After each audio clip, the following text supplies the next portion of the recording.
This is the history.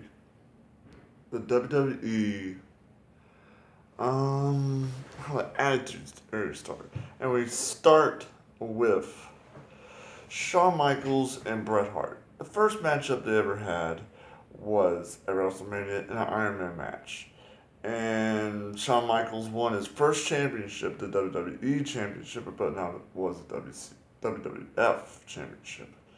And then a few years back, they really didn't like each other at all. Bret Hart retired and said he's done with wrestling, but he came back. He had a fight with Stone Cold, and Shawn Michaels was pretty much the champion for that whole year. And then we fast forward to 1997, and Bret Hart is still having a fight with Stone Cold, and Stone Cold is coming up in the ranks of being a big superstar. Shawn Michaels is the champion, fights Psycho Sid at the Royal Rumble. And then we kind of get to the match where Bret Hart retains his title at SummerSlam. Well, becomes the champion again, the WWE champion 5 times, with Shawn Michaels being the referee and Undertaker being the champion. Where, let's see, Bret Hart spits in the face of the ref of Shawn Michaels, and then Shawn Michaels smashes him with a chair, but Bret Hart was going to smash Undertaker with a chair. And this is pretty much the rivalry that we see throughout these 2 years of 95, 96, 97. And then we come to Survivor Series. Shawn Michaels was in a grueling matches with Undertaker. He did the first Hell in a Cell with Undertaker. And Bret Hart was in a USA versus Canada match with the Patriot in 2 pay-per-views. And then we come to Survivor Series. The match that changed wrestling forever. That really changed wrestling altogether. That really cemented the Attitude Era in WWE, or WWF, if you want to remember it like that. And it was a match where these 2 athletes, and I know people are saying that these wrestlers are not athletes, but you gotta figure this. People get hurt in this kind of stuff. It's just like football, it's just like basketball, soccer, any kind of sport you think. UFC. It's a contact sport. It might look like it's just ballet or just like drama or a soap opera with tights, whatever you want to call it. But the match that we talk about in Survivor Series of 97 was one of those matches where these 2 opponents were fighting each other because they really didn't like each other. And they were beating the crap out of each other. Pretty much kicking each other's butt all around the arena. And you got Mr. Man, the owner, that was really becoming a bad guy altogether. And that's an interesting thing because he was an announcer before he was doing anything else. And he really didn't tell anybody. Nobody really knew that he was the owner. And I guess that's because he wanted to just do announcing and just be in with the wrestlers. And he was becoming a bad guy. People weren't liking him. Stone Cold was stunning him, beating him up, doing stuff like that, and it enhanced the situation when Stone Cold won the championship. But that's a later story, McMahon versus Austin. But the fight continued, and it was a good fight between 2 great athletes. And the thing is, we get to the last part of it. McMahon's there, and the Briscoe brothers are there. And Shawn Michaels gets Bret Hart in his hole, the sharpshooter.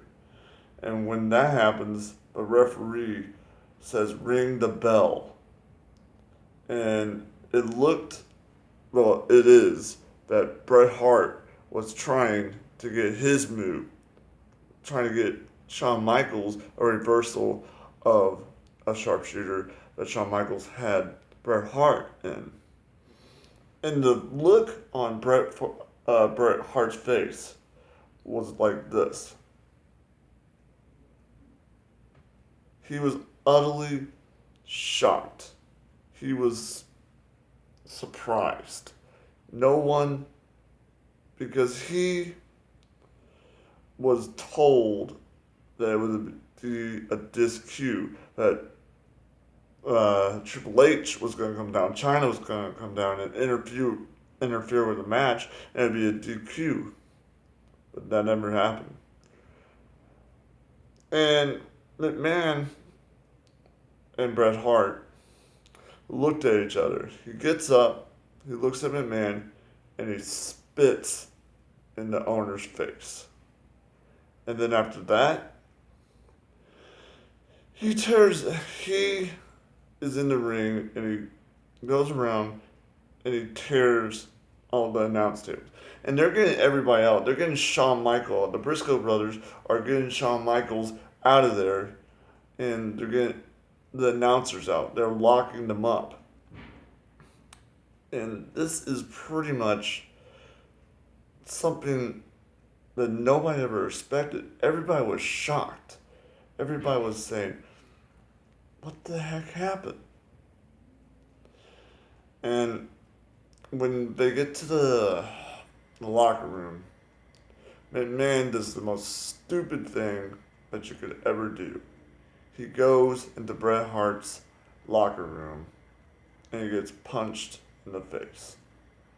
And you know what? I can't blame him for punching McMahon in the face, because if they tell you something, even if you think McMahon that he's going to take that belt to WCW, you don't screw somebody like that.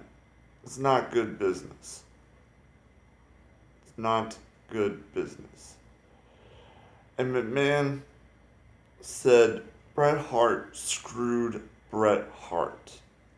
Well, I really think McMahon screwed McMahon out of a great way that you could have sent off a great champion that has worked really hard for his company.